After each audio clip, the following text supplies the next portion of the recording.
For 5 years, Marcus Reynolds lived with a secret growing beneath the skin of his left cheek, a secret that began on an ordinary October afternoon when he was just 14, a shy freshman at Westbrook High School in Columbus, Ohio, who had just made the junior varsity basketball team and felt, for the first time, like he belonged somewhere. His mother, Diane, worked 2 jobs, receptionist by day, grocery store stocker by night, struggling to keep them afloat with no health insurance and no safety net. So when a stray pass during basketball practice struck Marcus squarely on the left side of his face, knocking him to the ground and leaving him seeing stars, he brushed it off, insisting he was fine, and went back to practice. That night, he noticed a small bump just below his left cheekbone, barely visible, maybe the size of a pea, slightly tender to the touch, but he assumed it was just swelling and would go down in a few days. He didn't mention it to his mother. She had enough to worry about, and he didn't want to add to her burdens. But a week later, the bump was still there, unchanged, a small, hard marble beneath his skin. Marcus turned to the family's old desktop computer, searching his symptoms: cyst, lipoma, swollen lymph node. Everything he read said the same thing: probably harmless, but see a doctor to be sure. But seeing a doctor meant copays, deductibles, medical bills piling up on the kitchen counter, his mother taking time off work she couldn't afford, and so he kept quiet, telling himself it would go away. Weeks passed, then months. The bump remained, a constant, dull ache, hidden beneath his skin like a secret. By his 15th birthday, he had almost convinced himself it had always been there. The first real change came in the spring of his sophomore year.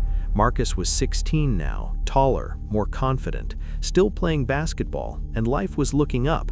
But one morning, as he got ready for school, he noticed in the bathroom mirror that the growth had grown.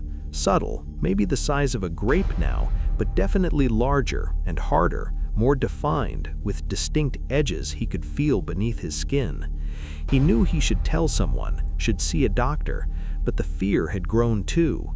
What if it was something serious? What if they had to operate? What if it left a scar? What if his mother had to take time off work and they lost the apartment? So Marcus did what he had become an expert at doing. He pushed the fear down and went on with his life, growing his hair longer to fall across the left side of his face, telling everyone he was going for a new look. No one questioned it. No one saw what he was hiding. By junior year, the growth was the size of a small walnut, impossible to completely hide, even with his hair. Marcus became a master of angles, always turning his right side toward people, always positioning himself so that light fell on his good side, avoiding photographs like they were poison. The whispers started around Christmas. "Have you seen Marcus Reynolds? What's wrong with his face? I heard it's a tumor. Why doesn't he just get it removed?" Marcus heard them all, in the hallways, in the locker room, in the quiet moments between classes when people thought he wasn't listening. He stopped playing basketball, telling his mother it was because he wanted to focus on his grades. She was so proud of him for being responsible, and the guilt was almost worse than the whispers. The night Marcus tried to fix it himself was the worst night of his life. It was February of his junior year, 3 days before Valentine's Day.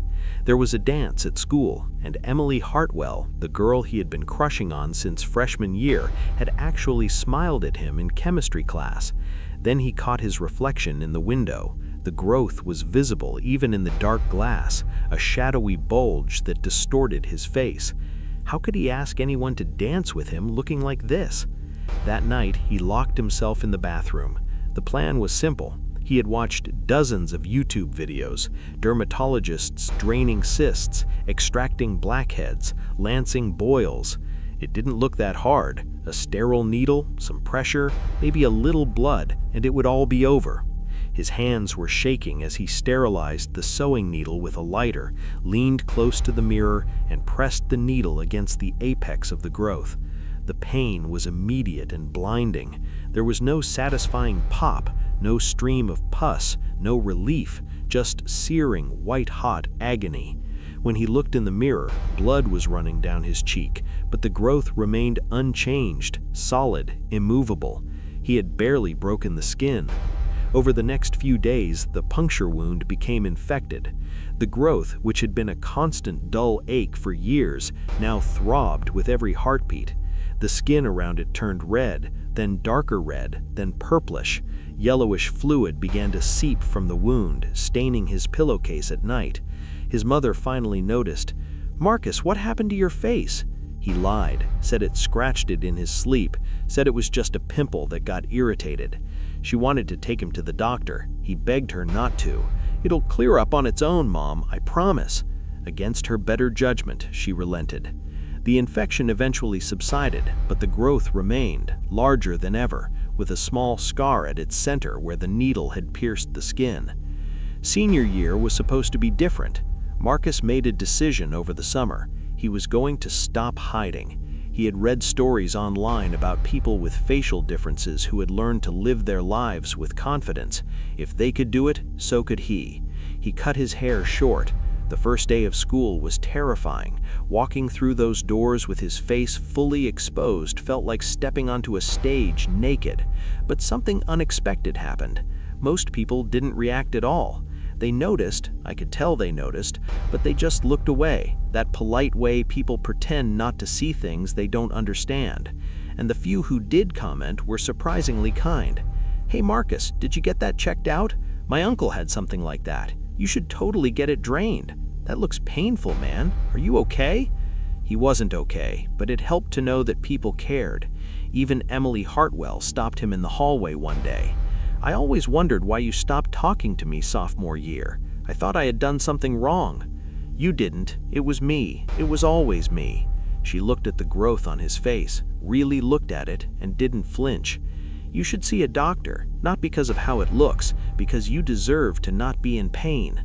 It was the kindest thing anyone had ever said to him. The growth was the size of a golf ball when Marcus graduated high school. It had been growing slowly but steadily for 4 years, and it had begun to change in ways that frightened him. The color had shifted from flesh tone to something darker, a mottled purple that reminded him of a bruise that never healed. The skin stretched so tight it had a glossy, almost waxy sheen.